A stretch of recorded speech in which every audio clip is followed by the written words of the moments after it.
እኔ ልደቱ አያሌው ስልጣን ላይ እስከሚቀመጥ ድረስ ይቺ የሽግግር ነገር ይተዋታል ብለህ ማለት አትችልም። በምርጫው ላይ ተሳትፎ ለማድረግ መንግስት ምርጫውን ሳያጭበረብር እንዲያሸንፍና ህጋዊ ቅቡልነት አሁን ካለው የተሻለ እንዲያገኝ ያደርገዋል። እናት ፓርቲንም ብለህ ብትለኝ ከዚህ በፊት ያየነው ነው። ያን ሁሉ ደጋፊ ይዞ በጣም ብዙ ነገሮች ይዞ ምንም 1% እንኳን ተጽዕኖ መፍጠር ያልቻለ ወይ ደግሞ የተለየ መንገድ ማሳየት ያልቻለ ነው።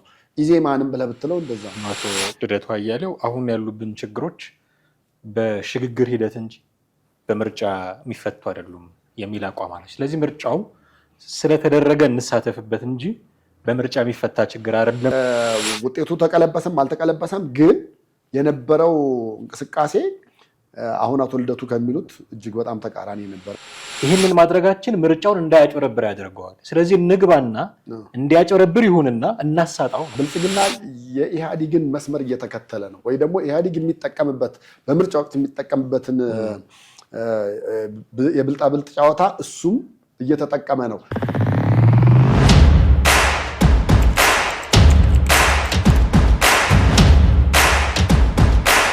ሰላም ጤና ይስጥልን ውድ ቤተሰቦቻችን እንዴት አላችሁ? ዘኢትዮጵያ ቻናላችንን እየተከታተላችሁ ትገኛላችሁ። ቴዎድሮስ ካሳና ማደገፋ ዛሬ ከእናንተ ጋር ቆይታ እናደርጋለን።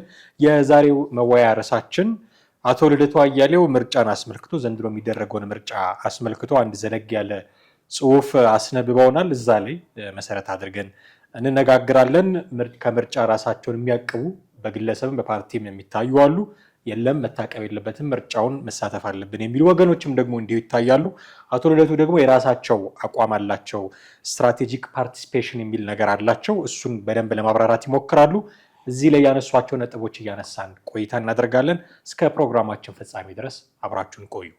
ቴዲ እንዴት አለ? እንዴት ነህ? ሰላም ነው። የወዳጅህን ጉዳይ ነው የምናነሳው ዛሬ። የአቶ ልደቱ አያሌው ጉዳይ በተደጋጋሚ እሳቸው የሚጽፏቸውን ጽሁፎች እዚህ ፕሮግራም ላይ እያነሳን ንግግር አድርገን እናውቃለን። ሁሌ እንደምለው ትልቁ ኳሊቲያቸው የአቶ ልደቱ አያሌው ሀሳባቸውን በደንብ ገልጸው ጽፈው ለሚዲያ ክፍት ያደርጋሉ። በዛ መሰረት ነው ይህንም ዘለግ ያለ ጽሁፍ ጽፈዋል። ከዛ ውስጥ ያወጣናቸው ነጥቦች አሉ። እነሱን እያነሳን ነው የምንቆየው እና ራስን ከምርጫ ማግለል እና ደግሞ አለማግለል የሚሉ ክርክሮች አሉ። በዚህ መሀል የኔ አቋም ብለው ያመጡት ነገር ነው እና ራስን ከምርጫ አንድ ቦታ ላይ 6 ነጥቦች አስቀምጠዋል። ተቃዋሚ ፓርቲዎች ማድረግ አለባቸው ብለው ያስቀምጧቸው 6 ነጥቦች አሉ። እነሱን እናነሳለን። ግን መጀመሪያ አካባቢ ያነሷቸው ነገሮች ትኩረቴን ይሳቡኛሉ። አንዱ ምንድነው? ራስን ከምርጫ ማግለል አገዛዙን የሚጠቅም እና ትግሉን የሚጎዳ ነው። ራሳችንን አገለልን ማለት መንግስትን እንጠቅማለን፣ እኛ ራሳችንን ግን እንጎዳለን የሚል መነሻ ሀሳብ አላቸው። ይሄ በምርጫው መሳተፍ አለብን የሚል ቅድመ ሁኔታ እንደማስቀመጥ ነው። ከዛ እንደውም መጀመሪያ ምን ይላሉ? መጀመሪያ ምርጫ ውስጥ መሳተፍ መመዝገብ፣ ከዛ ፍትሃዊ አለመሆኑን ስናቅ መውጣት የሚል ነገር ያስቀምጣሉ። ከዛ በኋላ ወረዲዱና ደግሞ ምንድን ነው የሚሉት? ጠቅላይ ሚኒስትር አብይ እስካሉ ድረስ ነፃና ፍትሃዊ ምርጫ ሊካሄድ እንደማይችል እርግጥ ነው ይላሉ። ስለዚህ ገብተን ነፃ ካልሆነ እንወጣለን ይላሉ። አሁን ደግሞ ወረዲሉና ነፃና ፍትሃዊ እንደማይደረግ እናውቃለን ይላሉ። ካወቁ ለምንድን ነው የሚገቡት? እርስ በርሱ የሚጋጭ አይነት ነገር አይደለም ወይ? የምርጫውን ጉዳይ ቀድሞ መተንበይ አይቻልም። በነገራችን ላይ እኔ አሁን አንድ የምስማማበት ነገር ምንም አይነት ነገር ሳታካሂድ ምንም አይነት ቅድመ ሁኔታዎችን ዝግጅት ሳታረግ ዝም ብለህ ግን ቀድመህ መተንበዩ ያ ነገር ጥሩ ነው ብዬ አይደለም። ለምን ከዚህ በፊት ያየናቸው ተሞክሮዎችም የሚያሳዩን ነገር የነበረው እሱን ነበረ። በኢትዮጵያ ውስጥ እንግዲህ ከዚህ በፊትም ድጋሚ ላይደገም ይችላል በህዝባዊ እንቅስቃሴን በሌላም ብለን ብናወጣ የምርጫ 97ን ያክል እንደ ሮል ሞዴልም እንደ ተሞክሮም ልናነሳ የምንችለው የምርጫ እንቅስቃሴ የለም። የዛኔ እንኳን ኢህአዲግ በጣም አምባገነን ነው በተባለበት ዘመን ኢህአዲግ ፍጹም በተለይ በክልሎች ያሉ ሁሉም ፓርቲዎች በሞግዚትነት ተይዘዋል በተባለበት ጊዜ እንኳን የነበረው ምርጫ ውጤቱ ምንም ሊሆን ይችላል። ምንም ሊሆን ይችላል። ልክ እንደ ውጤቱ ያው ዞሮ እንደ ኳስ ጫወታ ብለህ በለው ወይ ልታሸንፍ ወይ ልትሸነፍ ትችላለህ እንጂ እኩል ሆነ የምትሄድበት መንገድ አይደለም። እንደዛም ሆኖ ውጤቱ ተቀለበሰም አልተቀለበሰም ግን የነበረው እንቅስቃሴ አሁን አቶ ልደቱ ከሚሉት እጅግ በጣም ተቃራኒ የነበረ ነው። እንደውም በፊት ከነበረው ሁኔታ ይሄኛው ይሻላል ብዬ አስባለሁ። በእርግጥ ያን ጊዜ የነበረው ላይ ምንድን ነበረ? መንግስት ከተቃዋሚ ፖለቲካ ፓርቲዎች በላይ ብልጠትን ይጠቀም ነበረ። ህጋዊ የማጭበርበር መንገዶችን ብለህ ልትለው ትችላለህ። ህጋዊ ሌባና ህገወጥ ሌባ አለ እንደሚባለው እንደዛ ህጋዊ የሆነ ግን የማጭበርበር መንገድን ይጠቀም ነበረ። በቃ እያንዳንዳቸው እነሱ መካከል ራሱ ሰዎችን አድርጎ ይጠቀም ነበረ። ያ የጠቀማቸው ምንድን ነው? መጀመሪያ መመዝገብ መቻላቸው ነው። መመዝገብ መቻሉን አቶ ልደቱ አፕሪሼት ያደርጋሉ። ነገር ግን ገብቶ ደግሞ መሀል ላይ መውጣት ይሄ አንደኛው የፖለቲካ ፓርቲዎች በተለይ ተቃዋሚ ወይ ተቀናቃኝ ብለን የምንላቸው ፖለቲካ ፓርቲዎች አንደኛው መንገድ ሊሆን ይችላል። አንደኛው መንገድ ለምን አንተ አልተመዘገብክም ማለት ህገወጥ ነህ ማለት ነው። በቃ ህገወጥ ነህ። ህገወጥ የሆነ ደግሞ ህጋዊ ወደ ሆነው ጋር መቅረብም መሄድም አይችልም። በዛ አይነት መንገድ እንሂድ የሚል አይነትና ሐሳቤ ነው አንደኛው። ሁለተኛው ደግሞ ትኩረት ለመሳብ ነው። ትኩረት ለመሳብ ላይ በየትኛው ቅድም አንተ እንዳነሳው 6 ነገር ያስቀመጡት አለ። ከ6ኛው አንደኛው ምንድነው እኮ የሚለው ምርጫ ውስጥ ግቡ ይላል። ክርክሩንም ተከራከሩ እኮ ነው። ተከራከሩ ይልና የምርጫ መድረኮቹን ህዝብን ለማነሳሳት መጠቀም፣ አንድ ህዝብን ለማነሳሳት መጠቀም፣ ሁለተኛ ደግሞ የገዢውን ፓርቲ ማጋለጥ ማጭበርበሮቹ ምኖቹን ለማጋለጥ ተጠቀሙበታላችሁ ነው አንደኛው ሲስተም። ሁለተኛው ሲስተም ደግሞ ምንድነው? በተለይ የዓለም አቀፍ ታዛቢዎች ማድረግ። በቃ አየህ አሁን ልደቱ እነዚህን ሲስተሞች ነው ሊጠቀምባቸው የፈለገው ማለት ነው። ምክንያቱም መጀመሪያም ካልተመዘገብክና ህገወጥ ከሆንክ ክርክር ውስጥ መግባት አትችልም። ታዛቢዎችንም ኑም ተገኙም አትገኙም ማለትም አትችልም። ለምን? ከጨዋታ ውጭ ነው። መጀመሪያ ጨዋታው መሀል ግባ ነው። ጨዋታው መሀል ከገባ በኋላ ግን ፋውል የሆኑትን ነገሮች ጎልተው እንዲወጡ አሳየ አይነት አካሄድ ነው የሚሆነው እና በአንድ ሳይሆን በሁለት በሶስት አይነት መንገድ የተሄደበት የትግል ስልት ነው ልደቱ እያወጣ ፊት ለፊት እያሳየ ያለው። ስለዚህ ለተቃዋሚ የፖለቲካ ፓርቲዎች ይሄ ነገር ጥሩ ሊጠቅማቸው ይችላል ብዬ አስባለሁ። ለምን መሰለ? ሌሎቹን አሁን እንደዚህ ተጠቀሙበት ምናምን ብለህ ብትላቸው አይጠቀሙበትም።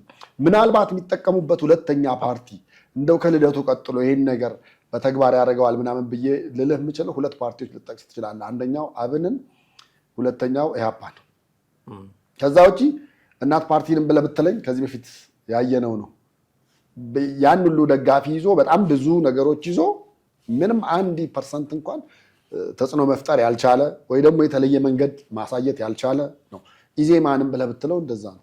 ሌሎችም ተሴም አንድ አይነት ነገር ነው ያላቸው ብዬ ነው የማስበው። ግን አሁን ይቺ ልደቱ የጠቀሳት ነገር ሁለቱ ፓርቲዎች እንደሚጠቀሙት በተግባርም ታየዋለህ ነው የምልህ።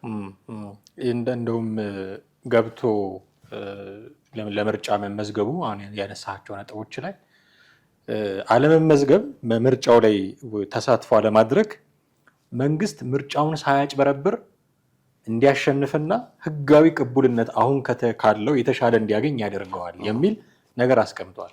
ስለዚህ የሚገቡት እነዚህ ሰዎች መንግስት እንዲያጭበረብር ነው ማለት ነው። እነሳ ነው የምረዳው። አሁን እኛ ካልገባን አያጭበረብርም።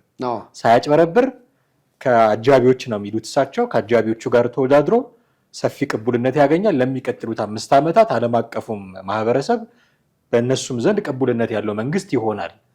ይህንን ማድረጋችን ምርጫውን እንዳያጭበረብር ያደርገዋል። ስለዚህ እንግባና እንዲያጭበረብር ይሁንና እናሳጣው ነው። በቃ ምንም ጥቅል ሀሳቡ እሱ ነው። አዎ እሱ ላይ አንድም ማወቅ መቻል ያለባቸው የፖለቲካ ፓርቲዎች ምንድን ነው መሰለ፣ ብልጽግና የኢህአዴግን መስመር እየተከተለ ነው ወይ ደግሞ ኢህአዴግ የሚጠቀምበት በምርጫ ወቅት የሚጠቀምበትን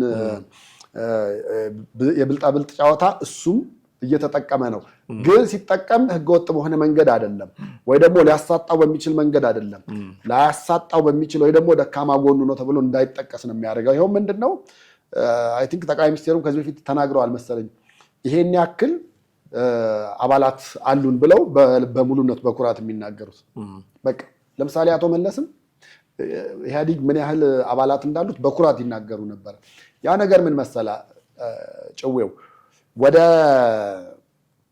ምርጫው ስትመጣ የተቃዋሚ የፖለቲካ ፓርቲዎች መጀመሪያም አንድ ስላልሆኑ ድምጻቸው የተበታተነ ነው። የተሻለ ድምፅ ማግኘት ይችላሉ ምናምን ብለህ እንዳታሰብ። ምናልባት ሊያገኙ የሚችሉት እንደባለፈው አይነት ምርጫ አሁን ለምሳሌ ከአብን የተወሰነ ከኢዜማም እንደዚህ ጣልጣል ለአንዳንዶቹ ፓርቲዎች እንደውም መንግስት በችሮታ ሁሉ ነው የሰጣቸውን የተባለው ስልጣን ምንም በፓርላማም አልተመረጡ የምርጫ ክልሉ ላይ ባለም ተወዳዳሪዎችን በማንሳት እነሱ ብቻ እንዲያልፉ ያደረጋቸው እነሱ እንዲያልፉ እንደገናም ባይጠቀሙበትም እንደነ ዳንኤል ክብረት ያሉ ሰዎች ይሄን እድል ነው ያገኙ። ይሄን እድል እንደገና ደግሞ ፓርቲዎች ራሳቸው ሆነው በክልላቸው እንኳን መመረጥ ያልቻሉ ማንን ነው ባለፈው የሰማያዊ ፓርቲውን እንትናን ሲያነሱት የነበረው ነገር እሱ አይደል እንዴ? ቢያንስ እንዴት ቤተሰቦቹ እንኳን አልመረጡትም። ይልቃል ቤተሰቦቹ እንኳን አይደግፉትም ወያሉ። አየህ እንደዚህ አይነት ውድቀት ነው። አሁን አንተ ከዛ ሁሉ እኔ ይሄ እንዴ እና ሸዋሸዋ ነው ማለት ነው ለምርጫ ቦርድ የገባው ወረቀት ይሄን ያህል አባላት አሉት ደጋፊዎች ነው። በቃ እሱ ሸዋሸዋ ተራ ታክሲ ውስጥ የሚሰራው ያው እነሱ ተጨርብሮብን ነው እንጂ ደጋፊ አናጣም ነው የሚሉት። አይደለም እንዴ ቢያንስ 1 2 3 ሰው እንዴት ልታጣ ለስም እንኳን ያደርብ ያጨረብር ራሱ በቃ ደግሞ ያኔ ምርጫው ልክ እንዳለቀ ወዲያው የኢዜማ የአብንም ሰዎች አይ ቲንክ ወጥተው እንደዚህ አይነት ምርጫ ፍትሃዊ ምናምን ነፃ ምርጫ ተደርጎ ያቀም ብለው መስከረም ሳይገረፉ ነው ያወሩት። ሳይገረፉ ምንም አይነት ጫና ሳይኖርባቸው ነው እንግዲህ የተናገሩት። አሁን ምን ልልህ ነው ብልጽግናም በጣም ደረቱን ነፍቶና ተኩራርቶ የሚናገርበት አንድ ነገር ይሄን ያህል ደጋፊዎች አሉኝ አለ። የተቃዋሚ ፖለቲካ ፓርቲዎች ወደ ምርጫው ቢገቡም ባይገቡም ቢመርጡም ባይመርጡም ብልጽግና ቁጭ ብሎ ድምፅ መምረጥ ብቻ ሊሆን ነው ቀጣይ ስራው የሚሆነው በቃ። ምክንያቱም እሱ በዚህ ጊዜ በእርግጥ ነው ባለፈው ምርጫ ብዙዎቹ አካባቢዎች ብትሄድ ከተመራጩ ሰውዬ ይልቅ የጠቅላይ ሚኒስትሩ ፎቶ በትልቁ ተለቆ ከዛ ተመራጩ ሰውዬ ደግሞ እዚች ጋር በትንጥዬ ተቀምጣ ፖስተሮቹ እንዳለ እንደዛ ናቸውና ሰውም ያየው አብይ አህመድን ነው። በቃ ጠቅላይ ሚኒስትር አብይ አህመድ የለውጡ መንግስት ነው ይፈልገው የነበረው ነው። ሁሉም ከላይ በማትለው አይነት መንገድ ሁሉም ያን ሰው መምረጥ ጠቅላይ ሚኒስትር አብይ አህመድን እንደመምረጥ አድርገው ሁሉም ገባበት ሄደ። በቃ ፍትሃዊ በሆነ መንገድ አሸነፈ። አሁን ቀጣዩ ግን በዛ መንገድ ይሄዳል ወይ ብለህ ስትል ደግሞ ጥያቄ ምልክት ውስጥ የምትከታቸው ብዙ ነገሮች አሉ። በእርግጥ ሌሎች የተቃዋሚ የፖለቲካ ፓርቲ አመራር አባላት በተለይ ክልሎች አካባቢ የማይታሰብ ነው እያሉ ነው ለሌሎች የተቃዋሚ የፖለቲካ ፓርቲዎች እና የአቶ ልደቱ ምክርና ሀሳቤም ይሄው አይነት ነገር ስለሆነ ብልጥ የሆነ የፖለቲካ ፓርቲ ይጠቀምበታል። ብልህ የሆነው አሁን የጠቀስኩልህ ቅድም ስማቸውን ከዛ ውጭ የሆነው ግን ከጨዋታ ውጭ ይሆናል። ዝም ብሎ ከዳር ሆኖ ወይ አጨብጫቢ ይሆናል ወይ ደግሞ መንግስት በችሮታ እንደተሰጠው ስልጣን ለእኛም ይሰጠናል። መቼም ፓርላማ ውስጥ ልታስገባቸው አትችልም መቼም ሳይመረጡ። ምክንያቱም የተቀመጠው የተዘጋጀው ወንበር አለ። ያ የተዘጋጀው ወንበር በሰው ልክ ነው የተደረገው። ስልጣን ላይ ግን ልታጋራ ትችላለህ። ስልጣን ላይ መጋራት ሊኖር ይችላል፣ ሊያስገባቸው ይችላል። ከዛ ውጭ ግን በክልልም አስጊ ነገር ስላለ በሱ ምክንያት አድርገው ሊቀሩ ይችላሉ ብዬ አስባለሁ። መሀል ላይ እንዲያነሱት ነገር ምንድን ነው አቶ ልደቱ አያሌው አሁን ያሉብን ችግሮች በሽግግር ሂደት እንጂ በምርጫ የሚፈቱ አይደሉም የሚል አቋም አለ። ስለዚህ ምርጫው ስለተደረገ እንሳተፍበት እንጂ በምርጫ የሚፈታ ችግር አይደለም ማለት ምርጫ ያስፈልገንም እንደማለት ነው።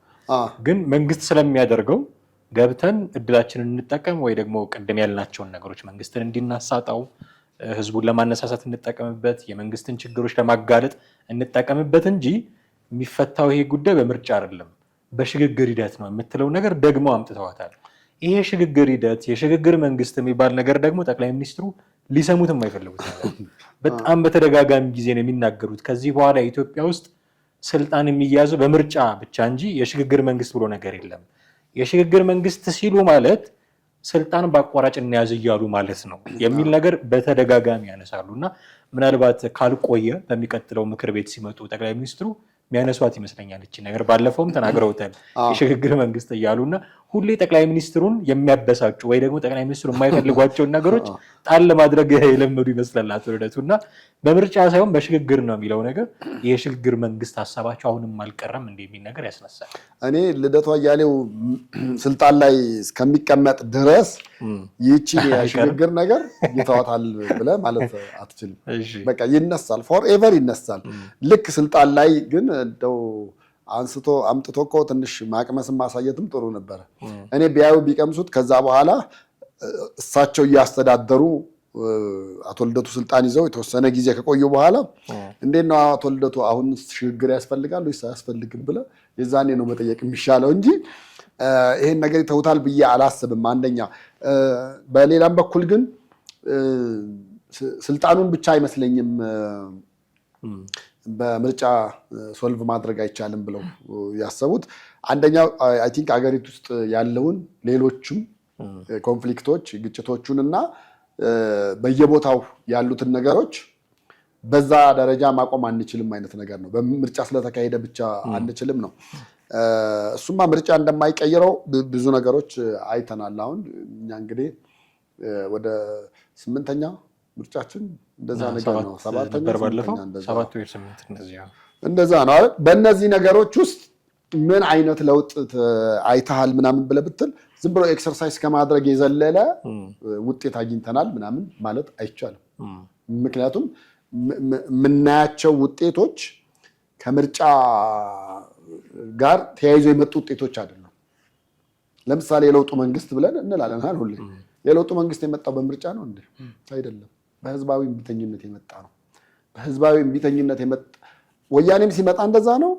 ደርግም ሲመጣ እንደዛ ነው። እንደውም ኢህአዴግ ትንሽ ምን አይነት ብልጠት ይጠቀም ነበረ? ከላይ ያሉትን ሰዎች ይቀያየርልህ ነበር። ከላይ ያሉትን ግን ዞሮ ዞሮ እታች ያለው መዋቅር እስካልተስተካከለ ድረስ ምርጫው ጋር ያሉ ነገሮችም ችግሮች ይፈታሉ ማለት አትችልም። ሌሎችም ነገሮች አንድ መሳቢያቸው ነገሮች ለውጥ ሊመጡ የሚችሉት አንደኛ በፖለቲካል በሆነ ዲሲሽን ነው። ፖለቲካል በሆነ ውሳኔ ነው። ሁለተኛ ደግሞ የአቶ ልደቱ እንደሚያነሱት ብዙ ጊዜ ወደ ስልጣን ሊያመጣቸው የሚችለውን ነገር እንደ አማራጭ መጠቀምን እሱን ይዘውታል ብዬ አስባለሁ። አቶ ልደቱ ይህን ነገር መቼም ይተውታል ብለህ ማለት አትችልም። የሽግግር መንግስት ሲባል ያው የሆኑ ይመለከተናል ከሚሉ ከፓርቲዎችም ከምሁራንም ከማህበረሰብ ተወካዮችም እንደው ሰብሰብ ብሎ የሆነ ምርጫ እስኪመጣ ድረስ ምናምን የሽግግር ጊዜን የሚመራ መንግስት ማለት ነው። በዚህ አሁን ባለው ሁኔታ ተስማምተው እነዚህ ሰዎች የሽግግር መንግስትን ለማቆም የሚያስችል የጋራ ስምምነት ላይ ይደርሳሉ ወይ የሚል ጥያቄ እንድታነሳ የሚያደርግሃል አንዳንዴ። እና ጥሩ ነው የሽግግር መንግስት ያስፈልጋል በሚል ምናልባት በቀናነት እንኳን የታሰበ ቢሆን አሁን ያሉት ፖለቲካል ሰዎቻችን ፐርሰናሊቲ ይሄን ለማድረግ የሚያስችል ነው ወይ ብለህ ስትናገር በጣም ከባድ። አንድ ፓርቲ ውስጥ ሆነው የሚጣሉ አንድ የንቅናቄ ትግል ውስጥ ያሉ ሆነው እርስ በርስ የሚጣሉ የሚሰዳደቡ ምናምን በጣም በርካቶች ናቸውና እነሱን እያየህ ኢቨን ይልቃል ጌትነትና ልደቱ አያሌው ስምምነት የላቸውም። በየአደባባዩ እየወጡ አሽሙር ሲናገሩ ነው የምታያቸው። እና እንደዚህ አይነት ሰዎች ተሰባስበው የሽግግር መንግስት ቢመሰርቱ ከጥቅሙ ጉዳቱ አያመዝንም ወይ የሚል ነገር እንድታነሳ የሚያደርጋል ብዬ አስባለሁ። አንድ ሌላ ነገር ጨምረዋል። እድላችን ከእጃችን ወጥቷል። የተቃዋሚ ፓርቲዎች እድላችን ከእጃችን ወጥቷል። እኔ እንደውም ሀገር ውስጥ ልገባ ያልኩት ኢዴፓን በሌላ ስም አቋቁሜ አትሊስት አዲስ አበባን በእጃችን ለማስገባት ነው እና መንግስት ይህን ስላወቀ ሊሆን ይችላል የከለከለኝ የሚል ነገርም ተናግረዋል። እና ግን ምንድነው መደምደሚያቸው በዚህ ዙሪያ? አዲስ አበባ ካሁን በኋላ ከእጃችን ወጥቷል ነው ያሉት ቃል በቃል እንደዛ። እና ተስፋ ቆርጠዋል ማለት ነው። አሁን በምርጫ ማሸነፍ እንደማይችሉ አውቀዋል ማለት ነው። ስለዚህ ማሸነፍ ስለማይችሉ ምርጫ ውስጥ ገብቶ ባልበላውም ጭሬ ልሙት አይነት ነገር ይመስላል። ገብቶ ቅድም እንዳልነው ሳምንት ሲቀረው መውጣት ትኩረት መሳብ ነው። ምንድን ነው የተደረገ ያለው የሚል ነው እና አዲስ አበባም ከእጃችን ከወጣል ማሸነፍ አንችልምም ካሉ ኦልሬዲ በምርጫው ተስፋ ቆርጠዋል ማለት ነው። በምርጫ ተስፋ ከቆረጡ ምርጫ ውስጥ መሳተፍ ምንድን ነው የሚያመጣው? አዲስ አበባን እንደማያሸንፉ እያወቁ እንግዲህ ከእጃችን ወጥቷል ብለዋል። የራሳቸው ግምገማ ነው። አዲስ አበባን እንደማያሸንፉ እያወቁ አዲስ አበባን ለማሸነፍ መወዳደር ምንድን ነው ትርፉ? ቅድም ያልናቸው ነገሮች አሉ። በእርግጥ ትኩረት ለመሳብ ሊሆን ይችላል፣ የመንግስትን ችግሮች ለማጋለጥ ሊሆን ይችላል። እንደዚህ ብዙ ነገሮች ልታነሳ ትችላለህ። ግን አፍተሮል በቃ ቆርጠዋል፣ ተስፋ ቆርጠዋል። በምርጫ አናሸንፍም፣ አዲስ አበባም ከእጃችን ወጥቷል፣ አዲስ አበባን ብንይዝ ኖሮ እንደዚህ እናደርግ ነበር፣ ስህተት ሰርተን አሁን ከእጃችን ወጥቷል ብለው ተስፋ ቆርጠዋል። ስለዚህ በምርጫ እንደማያሸንፉ ያውቃሉ። እያወቁ እንዴት ነው የሚገቡት? እዚህ ጋር አቶ ልደቱ አያሌው የተሳሳተ ይመስለኛል። አንዳንድ ኤስቲሜሽኖች የምትሰራቸው ትክክል ይሆናሉ አይሆኑም በሚለውን ነገር ለመወሰን ለማውራትም ለመናገርም ቦታው መሆን መቻል አለብህ። ቦታው መሆን መቻል አለብህ። ምን ልል ነው? ልደቱ ውጭ ሀገር ሆነው አዲስ አበባ ውስጥ ያለው ነገር ሙሉ ለሙሉ ከሌሎች የተቃዋሚ ፖለቲካ ፓርቲዎች እጅ እንደወጣና በብልጽግና እጅ እንደሆነ አድርገው ማሰባቸው በጣም ስህተት የተሞላው ነው ብዬ ነው የማስበው። እንደውም አንደኛ የማጭበርበር እድሉ ዝቅተኛ የሆነበት ቦታ ቢኖር አዲስ አበባ ውስጥ ነው። ሁለተኛ አዲስ አበባ ውስጥ በጣም ብዙ አኩራፊ አለ። በጣም ብዙ ቤት የተነጠቃለ፣ ቦታ የተነጠቃለ፣ ከስራ የተሰና ብዙ ነገር አለ። እነዛ ሁሉ በእርግጠኝነት መንግስትን ምንድነው መበቀል የምትፈልጉት ብለህ ብትጠይቃቸው የምርጫ ካርድ በመንሳት ሊሆን ይችላል። ብዙ ደጋፊ ማግኘት የሚችሉት በነፃነትን መቀስቀስ በነፃነትን መስራት የሚችሉት አዲስ አበባ ውስጥ ነው። ይሄ እነዚህ ሁሉ እድሎች እያሉ እንዴት ነው አዲስ አበባ ከዚህ በኋላ ከእጃችሁ ወጥቷል ብለው በልበ ሙሉነት የሚናገሩት? ስለዚህ የአቶ ልደቱ የተሳሳተ እሳቤ ነው፣ በኤክስ የተባዛ እሳቤ ነው ብዬ ነው እኔ ልነግራቸው የምፈልገው።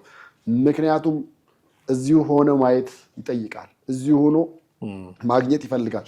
ከመሀል ካዛንቺስ የተነሳው ብቻ እንኳን እኮ አንድ ሰፈር ነው ያለው አይደል? እዛ ጋር ሄደህ ምርጫ እንዴት ነው ለማንን የምትመርጠው ምናምን ብለህ ብትለው እኮ አብዛኛው እኮ በእርግጥ የተሻለ ይኖርም የተሻለ ነገር ያገኘም ሊኖር ይችላል በተወሰነ መንገድ ማለት ነው። ከዛ ውጭ ግን እዛ በመሄዱ ደስተኛ ያልሆነ በጣም ብዙ ህዝብ አለ። በጣም ብዙ ህዝብ አለ።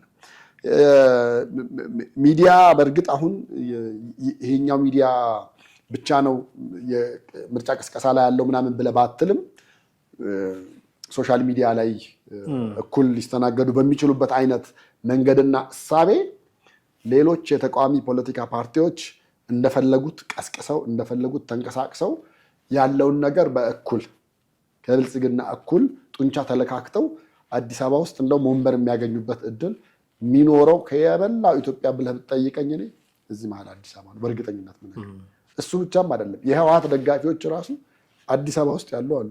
እንደውም አሁን በሀብት ደረጃ እየተመለሱ ነው እየተባለ ነው። በጦርነቱ ጊዜ ጀርመን ምናምን ነገር የነበሩ አሁን እስቲ ዞር ብለህ ደላሎች አነጋግር። አዳዲስ ቤቶች አዳዲስ ህንፃዎች የነበሩት መጨረስ ያቃታቸውን ሰዎች ህንፃ እየገዙ ነው እየተመለሱ ነው እየተባለ ነው። በቃ የህወሓት ደጋፊ የሆነም እንኳን ማንን ይመርጣል ብለህ ልታስብ ትችላለህ። እዚህ መሀል ከተማ ያለ አለ የአብን ተወዳዳሪ ካለ ምን አለ በለኝ። የፋኖ ደጋፊ የምትለው ሌላው አብላጫው ሊመርጥ የሚችለው ማን እንደሆነ የታወቀ ነው። የአቶ ልደቱ እሳቤ እዚህ ጋር ምንም ያለውን መሬት ያለውን ነባራዊ ሁኔታ ያላገናዘበ ነውና ስህተት ነው። እንደውም እንደዚህ ብለው ተስፋ እንዳያስቆርጡ በላቸው። ያነሷቸው 6 ነጥቦች አሉ። ሁሉንም መዘርዘር ላይ ይጠበቅብን ይችላል፣ ምክንያቱም ግልጽ የሆኑ ነገሮች ስለሆኑ። 1-2 ጉዳዮቻቸው ላይ ግን ጥቂት ነገር ብናነሳ ደስ ይለኛል። የመጀመሪያው ያው ተመዝገቡ ነው። ተመዝገቡ ነው። ሌላ ምንም ልትለው የምትችለው ነገር አይደለም። ከዛ ዓለም አቀፍ ታዛቢዎች እንዲኖሩ መጠየቅ የሚል ቅድመ ምንድን ነው ፖለቲካ ፓርቲዎች ይህን እንዲሰሩ ዓለም አቀፍ ታዛቢዎች እንዲመጡ እንዲታዘቡ መጠየቅ የሚል ነው እና አሁን ዓለም አቀፍ ታዛቢዎችን ለመጠየቅ የሚያስችል ቁመና ላይ የሚገኝ ፓርቲ አለ ወይ ብዬ መጠየቅ እፈልጋለሁ። ምክንያቱም አንዳንዶቹ እንኳን ዓለም አቀፍ ፓርቲዎች ኦፍኮርስ ዓለም አቀፍ ታዛቢዎች ከኛ የተለየ ትኩረት ሰጥተው ጉዳዩ ሊከታተሉት ስለሚችሉ ዳታውም ሊኖራቸው ይችላል። እንደዚህ አገር ውስጥ ያለው መራጩ ህዝብ የማያውቀው ፓርቲ ራሱ ብዙ ነው። ነገራችን በስም የማያውቀው የምርጫ ጊዜ ብቻ መጥቶ ልዩ ምልክት የማጭር ነው የሚል በጣም በርካታ ፓርቲ ነው ያለው እና ገና ምን እየሰራ እንደሆነ የማናውቀው ማኒፌስቶውን፣ ፕሮግራሙን፣ ርዕዮተ ዓለሙን የማናውቀው ብዙ ፓርቲ ነው ያለው እና ገና ራሱን መሸጥ ያልቻለ ፓርቲ ራሱን መሸጥ ኢኔሴንስ እኛ ጋር ሀሳቡን መጥቶ ማቅረብ ያልቻለ ፓርቲ ዓለም አቀፍ ታዛቢ እንዲኖር የማድረግ አቅም አለው ወይ ብዬ ነው። እንግዲህ ኢትዮጵያ በተለይ አዲስ አበባ የፖለቲካል ሴንተሩ መቀመጫ መሆኗን ተከትሎ ሌሎች ዓለም አቀፍ ተቋማትም ስላሉ እሱ ነገር በአንድ በኩል አድቫንቴጅ ወይም ደግሞ እድል ሰጥቶናል ብዬ አስባለሁ። በዚህ መንገድ እሱ ብቻም አይደለም። አሁን አቶ ልደቱ አነሱት እንጂ ግን እንደ ቀልድ የማናያቸው ብዙ ነገሮች አሉ። ለምሳሌ ከአንድ ሳምንት ነው ከሁለት ሳምንት በፊት አሜሪካ ኤምባሲ ገብተው የተቃዋሚ የፖለቲካ ፓርቲዎች ተገናኝተዋል፣ አውርተዋል። ምን እንዳወሩ ብልጽግና አያውቅም። ምናልባት ሌሎች ነግሯቸው ካልሆነ ከዛ የወጡት ካልሆነ በስተቀር ያናገረው ገዢውን ፓርቲ ሳይሆን ሌሎች ተቀናቃኝ የፖለቲካ ፓርቲዎችን ነው። ይሄ ለነሱ አንደኛ አድቫንቴጅ ነው። እነሱ ደግሞ ሲያናግሩህ ነጮቹ ደግሞ ምንም አይነት ፕሪኮንዲሽን እንዲቀመጥ አይደለም የሚፈልጉት። በቀጥታ ያለውን ነገር ፍራንክሊ ምንም ሳትፈራ ሳትሳቀቅ ያለውን ነገር በሙሉ ንገረን ነው የሚሉት። አስታውሳለሁ እኔ ኢህአዲግ ሊወድቅ አካባቢ በነበረበት ህዝባዊ አመፅ ላይ እነዚህ ፕሬሶችን ያግት ይዘጋ ምናምን ነገር ነበር። ጋዜጠኛም እንደዚሁ የማፈን ነገሮች በመጠኑ በተወሰነ መንገድ ይታይ ነበር እና የዛኔ እንዳለ ፕሬሱ ላይ ያለውን ነበር አሜሪካ ኤምባሲ የጠራን። ስትጠራ ያው ስልክ ይዘህ አትገባም ምናምን ያወደው ነው። ከዛ በኋላ ግን ያለውን ነገር እያንዳንዱን ነገር ስቴፕ ባይ ስቴፕ ንገሩን አሉት። እያንዳንዱን ነገር ናቸው። እንዲህ ያለ መንገድ እንዲህ ችግር አለ። በእናንተ በኩል ቢሆን ጥሩ ነው ብላችሁ የምትሉትን የመፍትሄ ሀሳብስ ብለውም ይጠይቀዋል። ያንን ነገር ናቸው። ያ ማለት እንግዲህ ይኸውልህ አሜሪካ ስለ ኢትዮጵያ ይገዳታል ማለት ነው። እዚህ ያለው የተቀመጠው ዝም ብሎ የተቀመጠ እኮ አይደለም አይደል እንዴ? በየጊዜው ሪፖርት ያደርጋል። ስለዚህ አሁንም ከተቃዋሚ የፖለቲካ ፓርቲዎች ጋር ያደረጉት ያኔ የተደረገውን ነገር ነው የምልህ። ይሄ ዓለም አቀፍ ታዛቢዎች ብቻም ሳይሆን ምርጫ ቦርድ እኮ አብላጫው በጀቱ እኮ የምንድን ነው የዓለም አቀፍ ተቋማት ዶኔት ያደረጉት አይደል እንዴ? አንደኛውም ስራ ይሄ ነው። ዓለም አቀፍ ታዛቢዎች መኖራቸውና መንቀሳቀሳቸው ነው የምልህ። በሌላም በኩል ያው አይንቁምም አያደንቁምም። ይሄኛው ፖለቲካ ፓርቲ በጣም ተጽዕኖ ፈጣሪ ነው ብለው የተለየ አድናቆት የለም። ምንም ድምፅ የለውም ቮይስለስ የተባለውንም የፖለቲካ ፓርቲ ደግሞ ጠርተው ያናግራሉ አሉ እኮ። አሁን በስም የምንጠቅሳቸው አንዳንዶቹ አዲስ ትውልድ የሚል ፓርቲ ነው እና የፌስቡክ ገጽ ግን የላቸው። ምን ልልህ ነው? አዲስ ትውልድ ካልክ አዲሱ ትውልድ ያለው በቃ ማህበራዊ ሚዲያ ላይ መድረስ አለበት። ሌሎች ሶሻል ሚዲያዎች ሳላችሁ የላቸው። ኢቭን ይሄ ቲክቶኩን ኢንስታግራሙን ምናምኑን ተወው። ስቲል ናው እስካሁን ድረስ በወረቀት ነው መረጃዎቹንም የሚለዋወጡት ምን የሚያደርጉት። ኢሜል አክሰስ ላይ እንኳን በጣም እንትን ማትላቸው ማለት ነው። በቃ ይሄን ያህል የተቃዋሚ የፖለቲካ ፓርቲዎች ተሳትፈዋል ተብለው ስማቸው ብቻ እንዲገባ የገቡ በጣም ብዙ የፖለቲካ ፓርቲዎች አሉ። እርግጠኛ ነኝ እነሱም አሜሪካ ኤምባሲ ቢገቡ ወይ ደግሞ እንግሊዝ ኤምባሲ ወይ ጣሊያን ኤምባሲ ገብተው ያለባችሁን ችግር ተናገሩ ቢባሉ መንግስትን ከማሳጣትና ከማስጣጣት የዘለለ ነገር አይናገሩ። ምናልባት ፈንድ የሚደረግላቸው ሆኖ ኮምፒውተር ግዙልን ሊሉ ይችላሉ። የኢሜል ችግራቸው ለመፍታት። ሶስተኛ ላይ ያነሱት አቶ ልደቱ የምርጫ መድረኮችን ህዝቡን ለማነሳሳት መጠቀም፣ ቅድም ያነሳናቸው ነገሮች በውይይታችን ባህል ያነሳናቸው እነሱን መጠቀም ነው የሚለው። አራተኛ ላይ ያነሷቸው ነገሮች ትንሽ ብናወራበት ደስ የሚለኝ ያው ለተቃዋሚ ፓርቲዎች ነው ይህንን የሚያስቀምጡት እና ደጋፊዎቻቸው በነቂስ ወጥቶ ምርጫ ካርድ እንዲይዝ መቀስቀስ ይላል። በነቂስ ምንድን ነው? ማን ነው? አሁን የትኛው ተቃዋሚ ፓርቲ ነው በነቂስ ተብሎ ሊገለጽ የሚችል ደጋፊ ያለው? ሸዋሸዋለች ወይ ደግሞ እንደ የቃላት ድምቀት ካልሆነች ገዢው ፓርቲ ሚል ያምርበታል።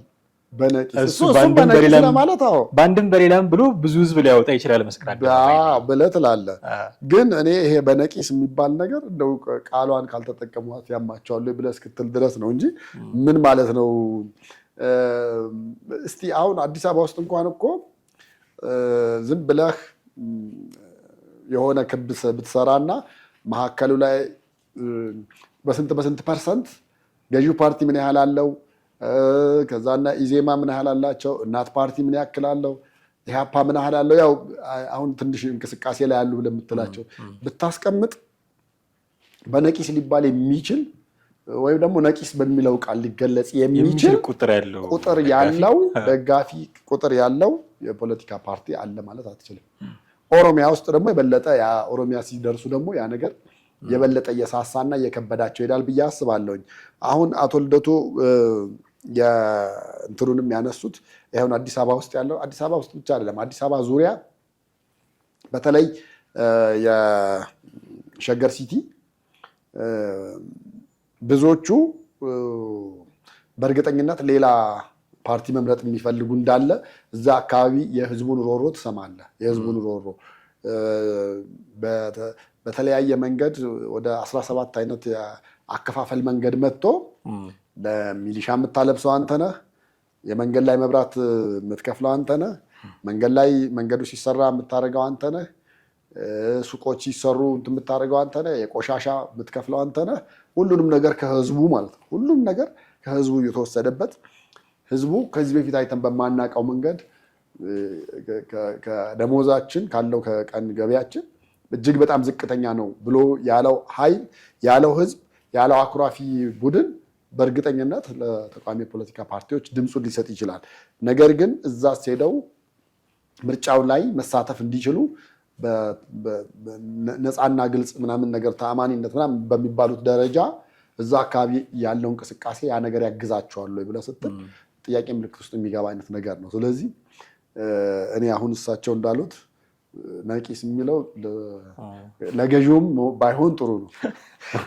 አንድ ኢህአፓ ካልተሳሳትኩኝ ህዝባዊ ስብሰባ ለማድረግ እንቅስቃሴ ያደረገ ነበረ። ሚሊኒየም አዳራሽ ጠየቀ፣ ተከለከለ። እንደዚህ ከዛ አይ ቲንክ የት ነው ሜክሲኮ አካባቢ አንድ ሆቴል አለ ዲአፍሪክ ነው እዛ አደርጋለሁ ብሎ እዛ አካባቢ ያለ አንድ ሆቴል ብቻ እዛ አደርጋለሁ ብሎ ዲአፍሪክ መሰለኝ፣ ግን አልቻለም፣ አልተደረገም።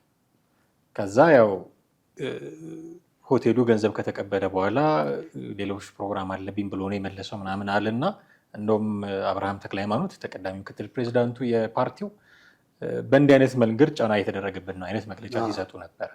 ይሄንን እንኳን እንዲያደርጉ የሚያስችል ንቅናቄ የፈጠረላቸው ሰው የለም ማለት ነው። እነሱ ይህንን መግለጫ ሲሰጡ በማግስቱ ወጥቶ 15 ሰው ወጥቶ ለምንድን ነው ኢህአፓ ህዝባዊ ስብሰባ እንዳያደርግ የተከለከለው ወይ ደግሞ ጫና የደረሰበት ወይ ደግሞ እንዲሆነው ብሎ የጠየቀላቸው ይኸውልህ፣ ሰልፍ የወጣ አይደለም፣ ማህበራዊ ሚዲያ ላይ የጻፈላቸው የለም። አኖኒመስሊ ተደብቆ እንደው ችግር ይደርስብኛል እንኳን ቢል ተደብቆ ፊቱን ፎቶውን ሳያሳይ እንኳን የለጠፈላቸው ሰው የለም። የቱ ነው በነቂስ የሚል ጥያቄ አሁን እኔ እናንተ ተነስተን ሁለታችን ብቻ ሆነን የሆነ መፈክር ይዘን እኛ የኑሮ ውድነት እንዲቀንስልን ነው እንጂ ምርጫ እንዲደረግ አንፈልግም የሚል ይዘን እኔ እናንተ ብንወጣ ውጭ ያሉት እነዚህ ማህበራዊ ሚዲያ ላይ ያሉት ሰዎች የአዲስ አበባ ህዝብ በነቂስ ወጥቶ መንግስትን ተቃወመ ነው የሚሉት። በቃ ሁሉንም ነገር በነቂስ አድርገው ሁሉንም ነገር የፖለቲካ ጉዳዩ ለምሳሌ እንደው የቅርብ ጊዜ ስለሆነ እናንሳው። ኮሜዲያን ያሲኖ የሚባል ልጅ እየሞከርኩኝ ነው የሚል አንድ እንትን መጥቶ በጣም ትሬንድ ሆኗል እንደምታውቀው። እና መሳይ መኮንን እሱን ጠልፎ አገዛዙ የደነገጠበት እየሞከርን ነው የሚል ንቅናቄ አዲስ አበባ ውስጥ ተጀምሯል። ወጣ ኮሜዲያኑ እንደገና ሌላ ቪዲዮ ይሄ ፖለቲካ አይደለም አታነካካኝ ምናምን ብሎ የሆነች ነገር ስታደርግ እሱን ለፖለቲካ ጥቅማቸው ያውሉታል እንጂ መሬት ላይ የሚታይ በነቂስ ወጣ የሚያስብል ምንም ህዝብ የለምና ዝም ብሎ እንደው አየር ላይ የዋለለ ነገር በነቂስ ሲሉ አቶ ልደቱ አያሌው አየር ላይ የዋለለ ነገር እንዲያውን እየሰጋው ስለሆነ ነው።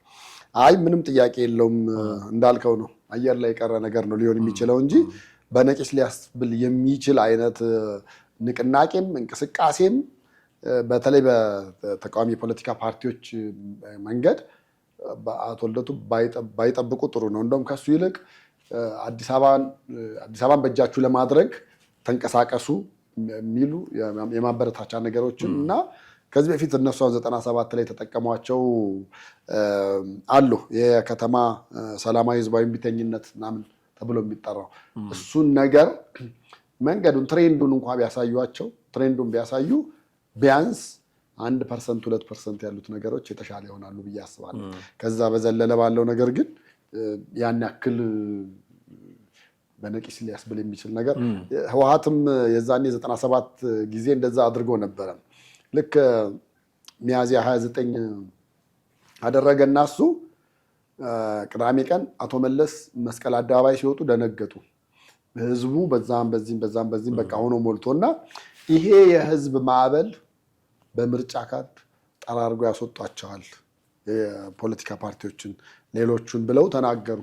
ያን በተናገሩበት አንደበት በማግስቱ እሑድ ለቅንጅት የመጣው ደግሞ ሌላ ህዝባዊ ማዕበል ሆነ። ሌላ ያ ነው ቢያንስ በነቂስ መባል ያለበት። አቶ ልደቱ ተሳስተው ይሆናል እንጂ በነቂስ መባል የነበረበት የ97ቱ ነው። እንደዛ አይነት ነገር ነው የሆነው። ያው ህዝቡ ምን ያደርጋል? አሁን አንዳንዱ ጎዳና ተዳዳሪዎች አይታላለሁ ለቅስቀሳ የሚሰጣቸውን ቲሸርት ኢህአዴግን ይለብሱና ይላል።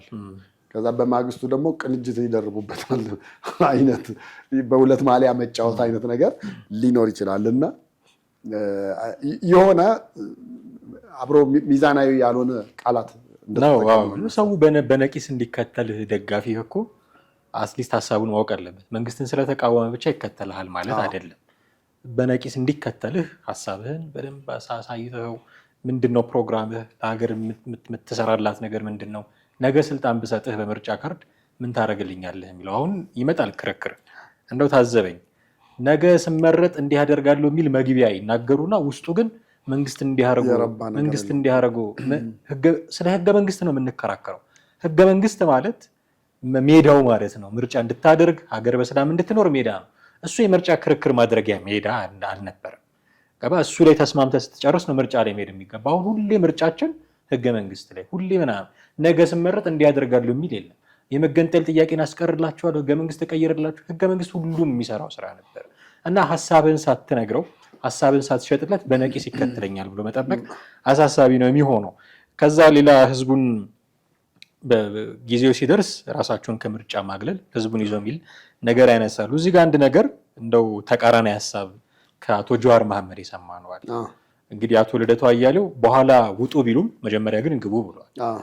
እጩ መሆን አለባቸው፣ መመዝገብ አለባቸው፣ መቀስቀስ አለባቸው። ጀዋር መሐመድ ግን ይሄ አደገኛ ነው። ለምሳሌ የሆነ ኦሮሚያ ክልል ሄዶ አንድ እጩ ቢመዘገብ ሚሊሻ ሊገለው ይችላል። ስለዚህ ሂዱና ተመዝገቡ ማለት ሂዱና ሙቱ ማለት ነው ብሎ ተቃውሞን ሲገልጽ ነበረ። ምክር ቤትም ቢገቡ እነዚህ ሰዎች ለውጥ አያመጡም፣ ድምፃቸውም አይሰማም፣ ያለመከሰስ መብትም አይኖራቸውም፣ በተፈለገው ጊዜ ሊታሰሩ ይችላሉ የሚል የመከራከሪያ ሀሳብ ሲያቀርብ ነበር እና ልደቱ አያሌው ግቡ እያለ ነው። ጀዋር መሐመድ ደግሞ የለም ምርጫ ውስጥ አትግቡ አያስፈልግም። በነገራችን ላይ ይህንን ነገር በደንብ ወደ ፖለቲካው ገበያ የመጣው የዶክተር ደሳለኝ ጫኔ ራሳቸውን ከምርጫ ማግለል ነው እና እንዲህ አይነት ጉዳዮች እየተነሱ ነው። ጀዋር መሐመድ ተቃውሞ አቅርቧል። ምን ትላለህ? አይ ያው የሚቀድመው የራስ ደህንነት ነው። አሁን ጀዋር ያነሳውንም ነገር እንደ ቀላል ወይ ደግሞ እንደ ትንሽ ልታየው የምትችለው ነገር አይደለም። መንግስት በዚህ ረገድ በዚህ ጉዳይ ዋስትና መስጠት መቻል አለበት። ዋስትና መስጠት መቻል አለበት። አይመለከተኝም፣ ዋስትና ልሰጥ አይገባም፣ አገሪቱን ሰላም ማድረግ ምናምን ብሎ ራሱን ማግለል መቻል አለበት ብዬ አላምንም። ምክንያቱም ኦሮሚያ ክልል ሄደው ምርጫው ሄደው ቅስቀሳ አድርገው ለመመለስ ምንድነው ዋስትናቸው? በተደጋጋሚ በቴ ኡርጌሳንም ሌሎቹንም ምናምን እየተነሳ ነበር።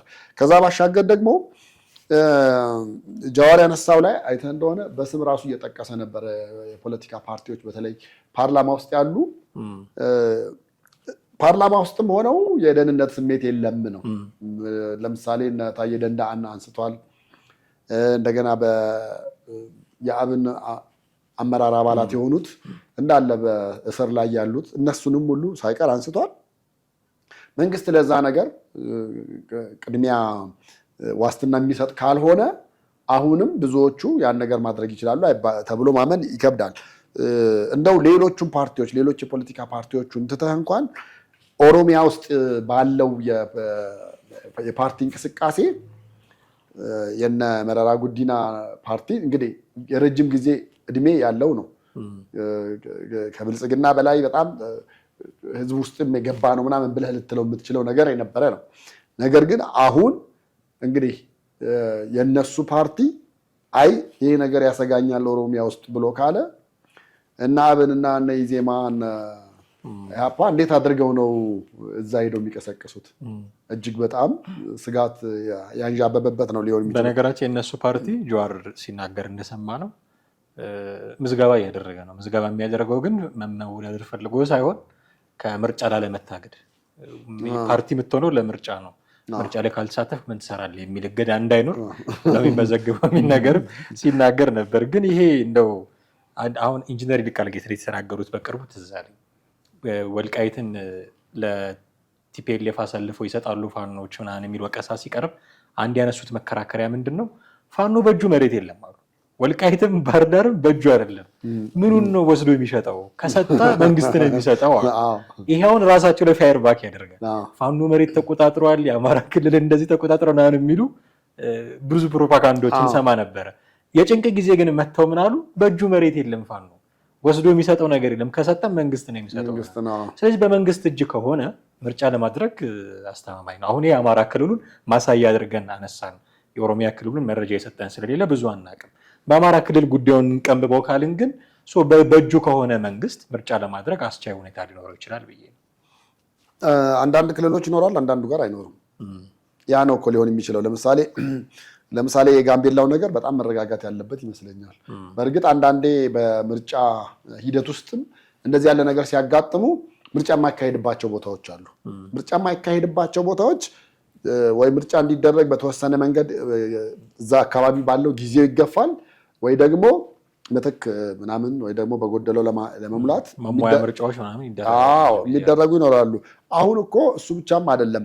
ለምሳሌ እኮ አሁን እኛ አምስተኛው ማነው ይሄ በ5 ዓመት አንድ የሚካሄደውን ምርጫ ላይ ብቻ ትኩረት አደረግን እንጂ ሌሎች በጣም ብዙ ምርጫዎች ተካሂደዋል። ግን ይሄኛው ደግሞ አገራዊ ነው፣ ብሔራዊ ነው፣ በጣም ከፍተኛ ቦታ የተሰጠው ነው፣ በመንግስት ብቻ ሳይሆን በሌላው። ግን አሁን እቺን ዓመት 2018 ደግሞ ስታየው ምርጫ ያለበት ዓመት ይመስላል ወይ ብለህ ስትል በጣም እንትን ያለ ነገር ነው የሚሆነው። በቀደምም መንግስት ኮሚኒኬሽን ጠርቶ ተወያዩ በዚህ ጉዳይ ላይ ምናምን ነገር ብሎን ነበር። አዎ ይሄ ዓመት ፍጹም ምርጫ የሚካሄድበት አይመስልም ነው። ሚዲያዎችም እየተንቀሳቀሱ አይደለም፣ የፖለቲካ ፓርቲዎችም እየተንቀሳቀሱ አይደለም። ምናልባት እየተንቀሳቀሰ ያለውና ነገሮችን በእኔ በኩል ያለ ዝግጅት ጨርሻለሁ ሊለን የሚችለው ምርጫ ቦርድ ብቻ ሊሆን ይችላል። ሌላው ካልተዘጋጀ የስነ ልቦና ዝግጅት ከተማው ላይ ስትንቀሳቀስ የኮሪደር ልማቱን ተከትሎ የተሰሩት መብራቶች ላይ የተገጠሙ ስክሪኖች አሉ። እነሱ ላይ በደንብ ስልጣን በምርጫ እንዲህ የሚሉ ለመራጭነት ለመመዝገብ ቅስቀሳ የሚያደርጉ ምስሎችን ምናምን ታያለህ። ይሄ የምርጫ ቦርድና የመንግስት ዝግጁነትን ነው የምታሳየው። መንግስት በራሱ ዝግጁ እንደሆነ ደጋግሞ ተናግሯል። ኢዜማም ቅድም ያነሳናትን ትሬንድ አንስቶ ይሄ እየሞከርኩኝ ነው የሚለው ስልጣን በምርጫ ለመያዝ ብቻ እየሞከርን ነው ብሎ እንደዚሁ አይነት እንቅስቃሴ ውስጥ ነው ያለው። እየሞከርን ነው ማለት ምን ማለት ነው የሚል ጥያቄም የተነሳበት ነው። የኢዜማን ነገር ለብቻ ልናነሳው እንችላለን። ግን ሙከራዎች የሚያደርጉ አካላት አሉ። የለም ለምርጫ ዝግጁ አይደለችም ሀገሪቱ የሚሉም አሉ። ትግራይ ክልልም በራሱ ደግሞ ሌላ ልንነጋገርበት የሚያስችል ጉዳይ ነው። ዛሬ ግን ጊዜ ስለሌለን እዚህ ጋር ማብቃት ይኖርብናል። ቴዲ በጣም አድርጌ አመሰግናለሁ። ውድ ቤተሰቦቻችን እናንተም ከኛ ጋር ስለነበራችሁ እጅግ አድርገን እናመሰግናችኋለን። የዛሬው ፕሮግራማችንን እዚህ ላይ እናበቃለን። እናንተስ ሀሳብ አስተያየቶቻችሁ ምንድናቸው የሚሉትን ብናውቅ ደስ ይለናል። በተለመደው መልኩ ልታደርሱን ትችላላችሁ። ቴዎድሮስ ካሳና አማሃ ደግፋ ከእናንተ ጋር ቆይታ አደረግን። በሚቀጥለው ፕሮግራም በሌላ ርዕሰ ጉዳይ እንጠብቃችኋለን። ጤና ይስጥልኝ።